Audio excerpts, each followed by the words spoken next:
അറിയാറുള്ളത്. ഇത് തായ്ഫിലെ ഏറ്റവും പുരാതനമായ പള്ളികളിലൊന്നാണ്. ചരിത്രകാരന്മാരൊക്കെ എല്ലാവരും രേഖപ്പെടുത്തി വെച്ചിട്ടുള്ള ഈ പള്ളി ഉണ്ടോ, അതിന്റെ മിനാരൊക്കെ ഒരു പ്രത്യേക നിർമ്മാണമാണ്. അത് മരമാണ് അതിന്റെ ഓരോ നില. ഒരു പള്ളി കണ്ടില്ലേ, ഇതുപോലത്തെ പള്ളികളായിരുന്നു പഴയ കാലത്തൊക്കെ തായ്ഫിൽ ഉണ്ടായിരുന്നത്. ഇത് ഈ ഒരു വഴിയാണ് അതുപോലെ മക്കയിലേക്കുള്ള വഴി എന്ന് പറയുന്നത്.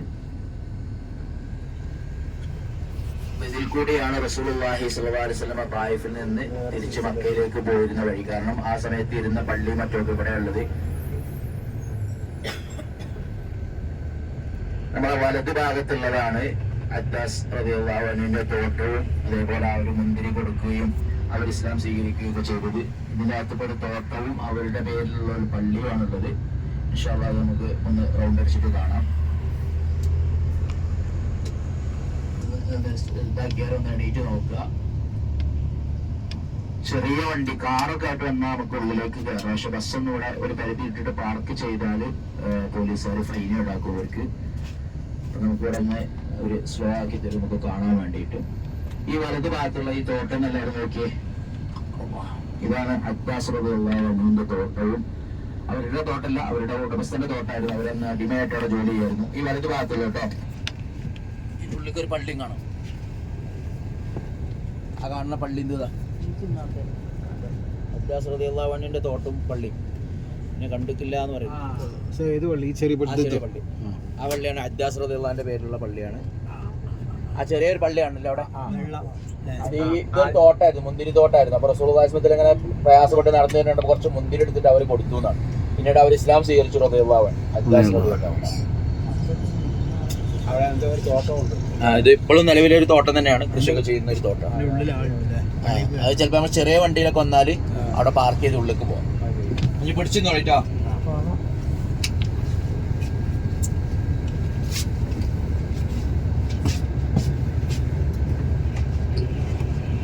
ഇതൊക്കെ ആ ഒരു ചരിത്രം ഉറങ്ങുന്ന സ്ഥലങ്ങളാണ്.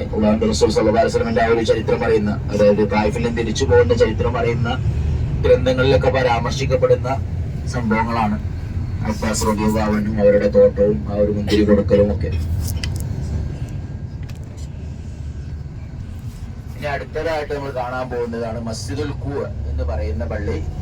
അത് റസൂലുള്ളാഹി സ്വല്ലല്ലാഹു അലൈഹി വസല്ലമക്ക് പരിക്ക് പറ്റിയ സമയത്ത് ഒന്ന് ഇരുന്ന കാലിനൊക്കെ ഇങ്ങനെ കല്ലേറ് കൊണ്ടിട്ട് നടക്കാൻ കഴിയാത്തൊരു സാഹചര്യത്തിൽ അവിടെ ഇരിക്കുകയും കുറച്ചു നേരം അവിടെ വിശ്രമിക്കുകയും മറ്റും ചെയ്ത് പിന്നെ അവിടെ നിന്ന് പോയി എന്നാണ്. അപ്പൊ അങ്ങനെ അവിടെ ഇരുന്ന സ്ഥലം മസ്ജിദുൽ മൗഖിഫ് എന്നുള്ളൊരു പേരും കൂടി ചില അപൂർവം ചില ചരിത്ര ഗ്രന്ഥങ്ങൾ കാണാറുണ്ട്. ഇരുന്ന സ്ഥലം അല്ലെങ്കിൽ നിന്ന സ്ഥലം എന്നൊക്കെ അർത്ഥം വരുന്ന രീതിയിൽ. എങ്കിലും അതിന്റെ മഷ്ഹൂറായ പേര് മസ്ജിദുൽ ഖുവ എന്ന് തന്നെയാണ്. കാഫും വാവും ഐനും കൂടിയിട്ടുള്ള ഒരു പേര്.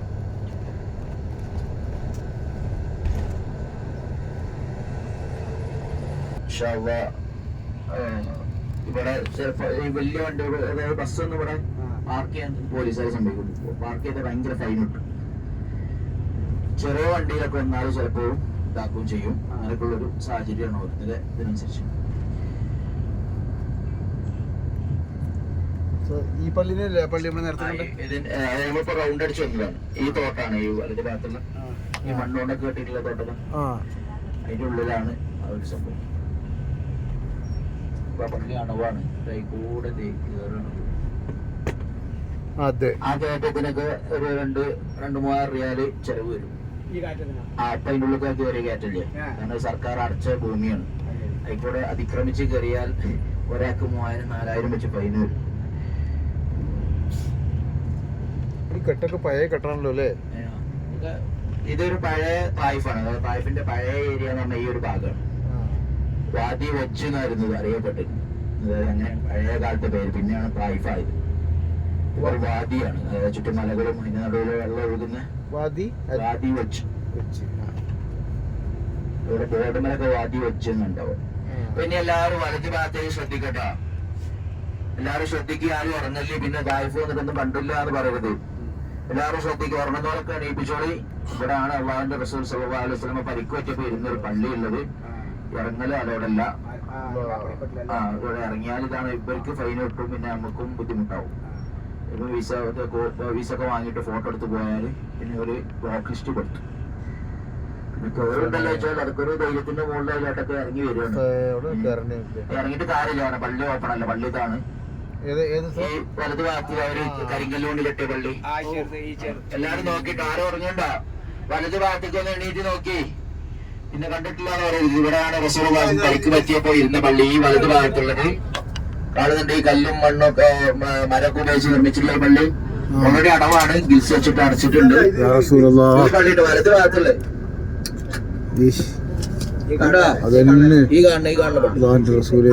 ഇതാണ് മസ്ജിദുൽ ഖുവ. ഏറ്റവും മേലെ കാണുന്നത് ഇതാണ്. അത് പ്രത്യേകിച്ചൊന്നുമില്ല. ഈ മലന്റെ ചോട്ടിലാണ് അവർ ഇരുന്നത്. ഈ പള്ളിയാണ്. പള്ളി ഓപ്പൺ അല്ല. അല്ല, റസൂലുള്ളാഹി പരിക്ക് പറ്റി ഇരുന്ന സ്ഥലത്ത് പിന്നെ അതിന്റെ ഓർമ്മക്ക് വേണ്ടി നിർമ്മിച്ചിട്ടുള്ള പള്ളി മസ്ജിദുൽ ഖുവ എന്നാണ് അറിയപ്പെടുക.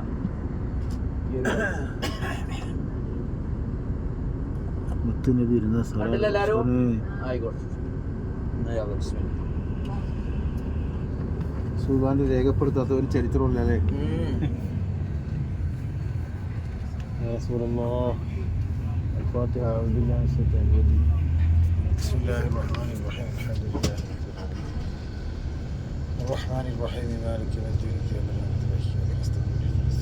പിന്നെ അതുപോലെ തന്നെ ആ പാറയുടെ മുകളിലൊരു പാറ ഉണ്ട് പ്രധാനമായിട്ട് എടുക്കുന്നത്. അപ്പൊ ചില ഉസ്താമാർ ഇവിടെ വന്നിട്ട് പറയും ആ പാറ പോലെ ഉരുട്ടിട്ടപ്പോ ജിബ്രീൽ അലൈഹിസ്സലാം പിടിച്ചു വെച്ച് നോക്കി. പക്ഷെ അതിനൊന്നും ചരിത്രത്തിന്റെ അതൊരു പിന്തുണയില്ല. അങ്ങനെ സംഭവം ഒന്നും ഇവിടെ രേഖപ്പെടുത്തിയിട്ടില്ല. അതുകൊണ്ട് തന്നെ അത് അങ്ങനെ ഒരു സംഭവം ഇല്ല ചരിത്രത്തിൽ. ആ ഒരു പള്ളി എല്ലാവരും പറയാറുണ്ട്. അത് ചരിത്രത്തിലൊക്കെ ഇവിടുത്തെ അതായത് തായിഫിന്റെ ചരിത്രകാരന്മാരൊക്കെ രേഖപ്പെടുത്തിയതാണ്. അവിടെ ഇരുന്നു എന്നുള്ളത്.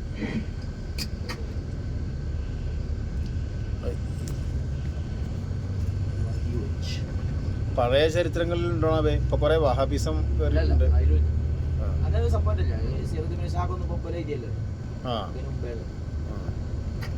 ഇവരുടെ ചരിത്രം ഇവര് നിർത്തിയല്ല. അതിന് മുമ്പേ സംഭവം ഇല്ല.